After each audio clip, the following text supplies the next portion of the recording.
E como já dizia um sábio filósofo, faze o que tu queres, pois é tudo da lei. Sejam bem-vindos a mais um vídeo nesse canal filosófico. Eu sou o Victor Riva e hoje nós vamos falar de filosofia moral e de religião. E para entrarmos nesse tema tão difícil e polêmico, eu quero que vocês abram sua mente para receber a iluminação da inteligência suprema de Leandro Carnal. Ouçam esse vídeo aí para vocês verem o que ele fala. A sua religião, seja ela qual for, proíbe a você de fazer coisa e não a mim. Então, se a sua religião, pegar um exemplo trivial, sua religião proíbe café, Mormons e adventistas não tomam café. Tá. Não é um problema, é liberdade de expressão. Você não consome café, o que hoje em dia é uma medida muito econômica, inclusive dada a disparada do café. A sua religião proíbe café. E você, como crente da sua religião, não toma café. O problema da tentação teocrática é eu querer que o que a minha religião proíbe não seja para você. A mesma questão do casamento de pessoas do mesmo gênero. Eu sou contra o casamento gay. Ok, quando alguém lhe pedir em casamento, recuse. Não posso, eu sou contra. Diga não, é o seu direito. Ninguém é obrigado a casar à força. Mas deixe as pessoas que querem se casar. Essa diferença que pressupõe equilíbrio, racionalidade e capacidade de conviver contraditório, ela está em crise em todos os setores.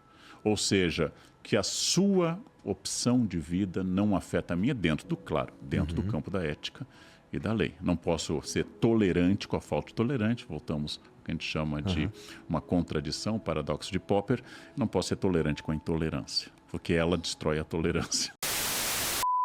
Bom, é difícil realmente comentar tudo o que ele disse de absurdo nesse vídeo, porque é muita besteira em tão pouco tempo de vídeo, né? É engraçado como esses cortes, esses shorts que vêm de podcasts, eles conseguem conter tanta bobagem em tão pouco tempo de duração, né? Esse é um bom exemplo disso. E num vídeo como esse a gente consegue notar o profundo desconhecimento, não só do senhor Leandro Carnal, como de quase qualquer filósofo, né, ateísta, militante de hoje em dia. O pacote vem sempre completo, né? A gente consegue deduzir 95% do pensamento da pessoa só de bater o olho na skin da pessoa. A gente já sabe mais ou menos no que a pessoa defende, o que ela pensa. Você consegue citar os argumentos dela só de bater o olho às vezes. E aqui ele não difere nem um pouquinho desses filósofos modernos que a gente tem aqui, não só no Brasil, né?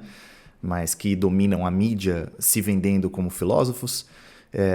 Na verdade são vendedores de livros e não dizem nada além de lugares comuns e coisas absolutamente óbvias. Mas vamos começar pelo começo, né? Proibições de fundo religioso ali, o que a gente poderia tratar até como preceitos religiosos.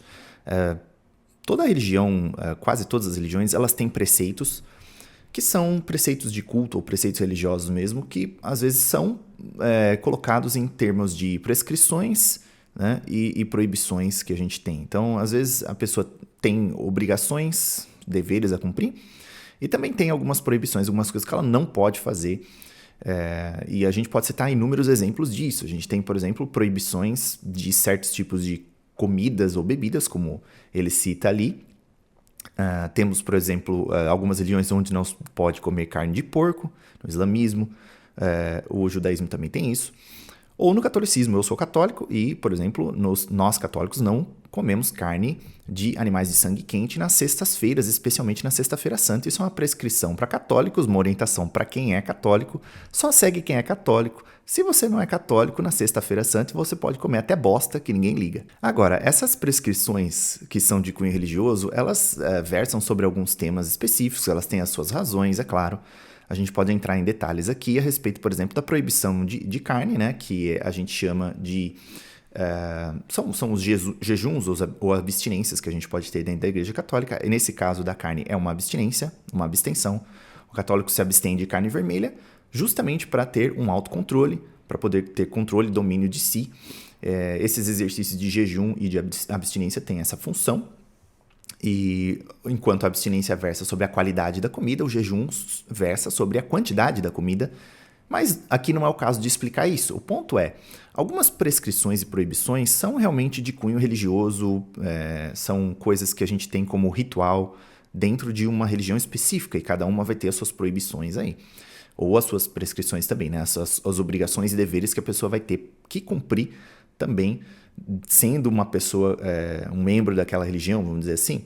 Porém, algumas outras coisas são proibições morais ou deveres morais que a gente tem, que nada tem a ver com a religião. E esse é um dos exemplos que o Leandro Carnal, né, eu não vou dizer aqui que foi sem ele saber a respeito disso, porque é um senhorzinho já com uma certa idade e ele tem o estudo da filosofia, né, deveria conhecer sobre o que ele fala, então não pode alegar ignorância aqui. Ele mistura um preceito moral, né, um preceito moral, de filosofia moral, com um preceito religioso ali que não tem praticamente nada a ver. Então ele mistura os dois exemplos como se fossem a mesma coisa. E aqui vamos fazer uma distinção clara sobre isso. Você beber café ou não beber café não faz muita diferença. Você comer carne vermelha na sexta-feira ou não faz muita diferença no fim da história. É um preceito religioso que você seguir ou não vai ser a coisa mais séria do mundo, a coisa mais grave do mundo. E não é com base nisso que a gente vai pautar as leis de uma civilização, por exemplo, quando a gente for partir para as leis positivas, as leis civis, né? Mas quando a gente fala de leis morais aqui, e aqui a gente entra dentro do direito natural, né? Existem certas coisas que são realmente boas e realmente más, devem ser buscadas e devem ser evitadas, isso em qualquer lugar do mundo, em qualquer época do mundo. Essas leis morais, elas são leis naturais, que estão ali presentes na realidade por conta da nossa própria natureza humana e pela natureza das coisas, como as coisas são de fato. E você seguir uma religião, acreditar em Deus ou qualquer coisa, não vai fazer muita diferença, porque essas leis existem objetivamente, independentemente da sua crença nelas. Elas são um fato, estão presentes em todas as civilizações, esses preceitos, essas obrigações, esses deveres morais, que são objetivos e universais e imutáveis, tá? E aqui é tão importante, olha só, como vem a importância de um vídeo que eu fiz antes, né? Que eu fiz há um tempo já falando a respeito da lei natural e dos livros do Galvão de Souza, né? Para quem não conhece, o Galvão de Souza, na minha opinião, né, em minha humilde opinião, é o maior jurista da história desse país. E ele tem inúmeros livros aí sobre direito natural, explicando para as pessoas como, né, o senhor Leandro Carnal, que não entende nada de filosofia moral, né, embora ele fale ali de ética, ele não entende nada de filosofia moral, dá para ver claramente quando ele mistura esses dois tipos de preceitos e de leis como se fossem da mesma natureza, como se fossem a mesma coisa, e não, nós estamos falando de coisas bem diferentes aqui, tá?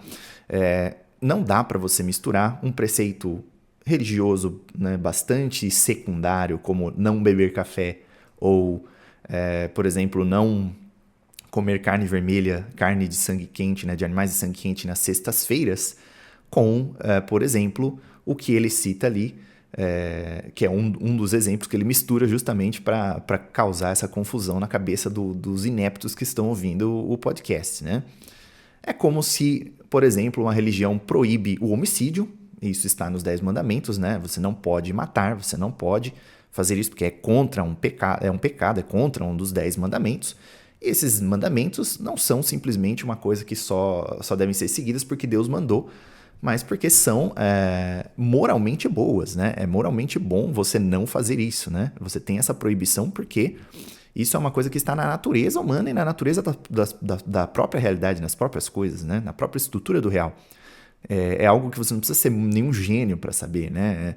A própria sindérese, né? Que é aquela inclinação natural que nós temos para saber o que é certo e o que é errado e seguir, né? Aquela intuição moral que nós temos, aquela partezinha da consciência moral, já é quase que suficiente em muitas das situações para dar para a gente a orientação geral sobre o que é bom e o que é mal, e o que deve ser seguido e feito, e o que deve ser evitado, né? Agora, é bastante difícil acreditar que, né, um senhor já de idade e versado em filosofia tenha se confundido nessas duas coisas por acidente, né? É difícil acreditar, realmente é de propósito, né? Dá pra gente saber que é de propósito. Se foi, né, sem querer, aí ele tem uma ignorância que é culpável, né? Porque não pode não saber um negócio desse com a idade que ele tem e sendo versado em filosofia.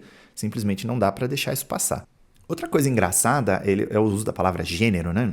Curioso alguém de filosofia usar errado esse termo.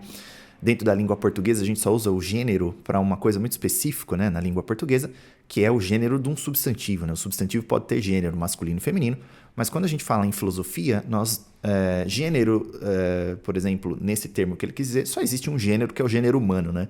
Então quando a gente fala em casamento do mesmo gênero, carnal, é claro que eu acredito em casamento do mesmo gênero e eu defendo casamento do mesmo gênero, entre o gênero humano, né?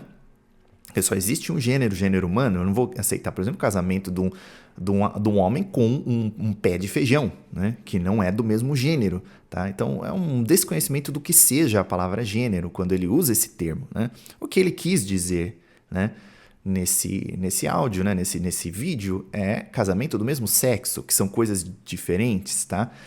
E aqui não adianta chamar a ideologia de gênero e a teoria de gênero e falar, não, ele está falando por conta da teoria de gênero, que admite, né, que tem vários gêneros, é um espectro e tal. Não, até porque logo em seguida ele fala sobre, não sei o que, do casamento gay. Então ele está sendo bem específico de falar de casamento de pessoas do mesmo sexo mesmo, embora ele tenha usado o termo gênero.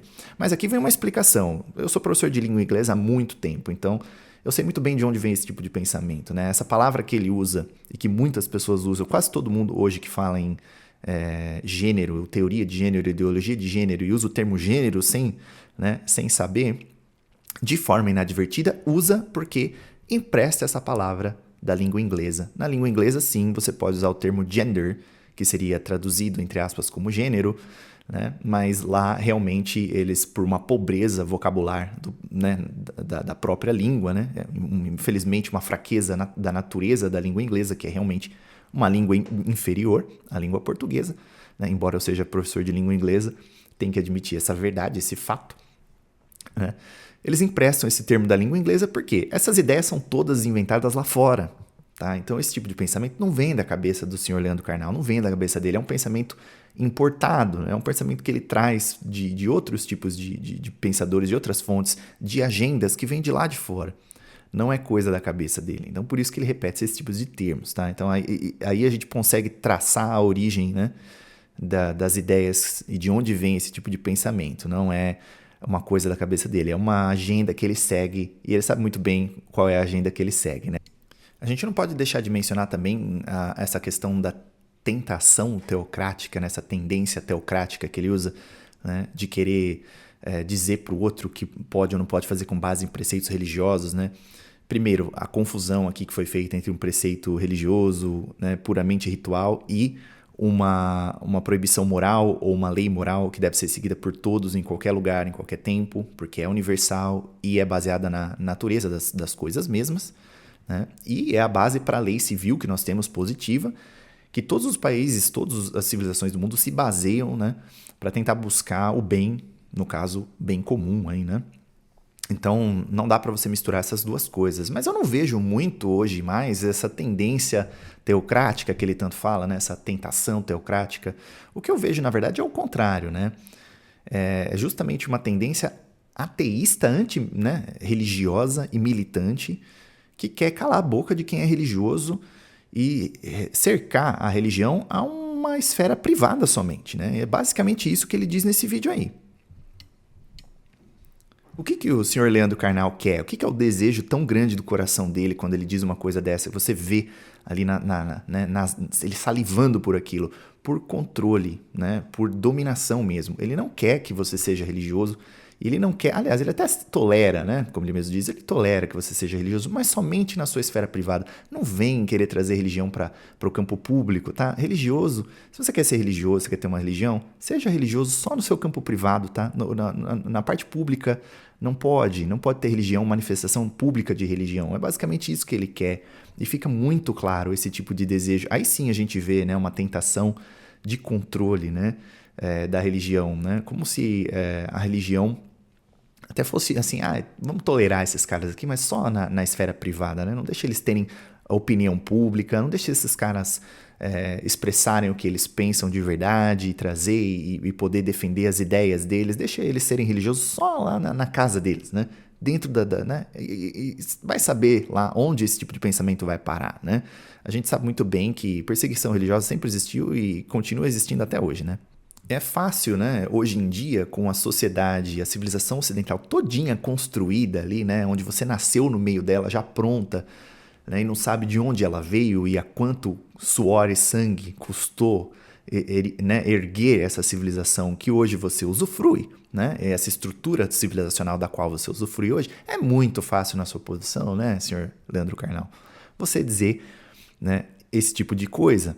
Como se a religião fosse só mais um elementozinho ali social dentro da sociedade, né? E pudesse ser legado a só uma manifestação privada dentro da sua casa e não pudesse, assim, né, um religioso dizer o que ele pensa a respeito das leis, a respeito do que é moralmente correto ou não, né?